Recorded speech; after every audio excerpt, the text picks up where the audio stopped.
Okay, क्या बोल रहे हैं इसमें? During a thunderstorm light is seen before the thunder is heard before the sound travels much slower then light. ये तो तुमको पता होगा ना, जब थंडरस्टॉर्म होता है तो बिजली पहले कड़कती है, मतलब चमकती है, अपने को पहले चमक दिखती है, फिर उसका आवाज आता है, राइट? तो लाइटनिंग आपको पहले दिखाई देती है, और जो थंडर है मतलब उसका जो साउंड है, साउंड आपको बाद में सुनाई देता है। और वो क्यों? क्योंकि साउंड का स्पीड कम होता है लाइट के कंपैरिजन में। If the time delay between seeing a lighting flash and hearing the thunder is measured as 5 seconds. Time कितना दिया आपको? 5 सेकंड दिया है। Estimate the distance of the lightning strike. Use the speed of sound in air as 340 metre पर second. Assume the speed of light as this, reaching you almost instantaneously. तो देखो, आपको निकालना क्या है? डिस्टेंस निकालना है।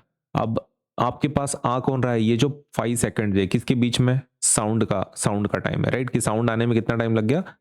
5 सेकंड। तो अपन क्या करेंगे? सब कुछ साउंड के कंपैरिजन में ही डेटा लेंगे।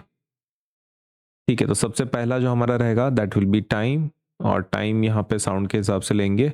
साउंड को सुनने के लिए कितना टाइम लग गया? 5 सेकंड लग गए। अग्रीड, 5 सेकंड लग गए वो सुनने के लिए, तो ये हो गया 5 सेकंड।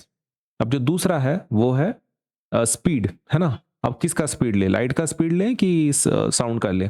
तो 5 सेकंड किसको लगे? साउंड को लगे ना पहुंचने में आप तक, तो साउंड का ही स्पीड लेना पड़ेगा। करेक्ट, साउंड का ही स्पीड लेना पड़ेगा ना, आप लाइट का नहीं ले सकते। तो ठीक है, तो v इज इक्वल्स टू कितना है वैल्यू? 340 मीटर पर सेकंड, ये वैल्यू। ठीक है, क्या चाहिए आपको? डिस्टेंस चाहिए। तो बहुत ही सिंपल है, speed is equal to distance by time वाला फॉर्मूला यूज कर लो ना। आप 6 स्टैंडर्ड से पढ़ रहे हो, ओके? तो you can use that formula, speed is equals to distance over time.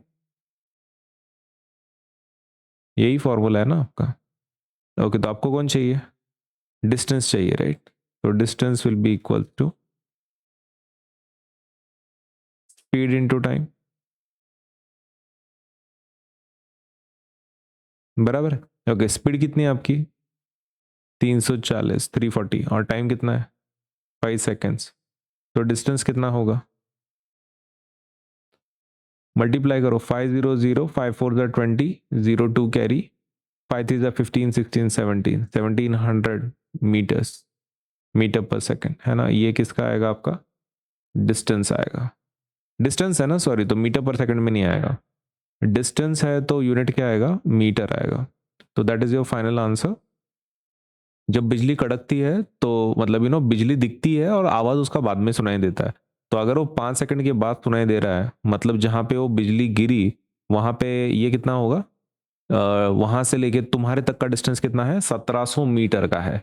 अगर आप इसको 1000 से डिवाइड कर ले तो किलोमीटर में आप लिख सकते हैं, if you want to. Compulsory नहीं है, लेकिन अगर आपको इसको किलोमीटर में कन्वर्ट करना है तो आपको किससे डिवाइड करना पड़ेगा? इसको 1000 से डिवाइड करना पड़ेगा, तो किलोमीटर में कन्वर्ट होगा। तो that will be 0 0 cancel, 0 0 cancel, 17/10 कितना आंसर आता है? 1.7 किलोमीटर का डिस्टेंस होगा।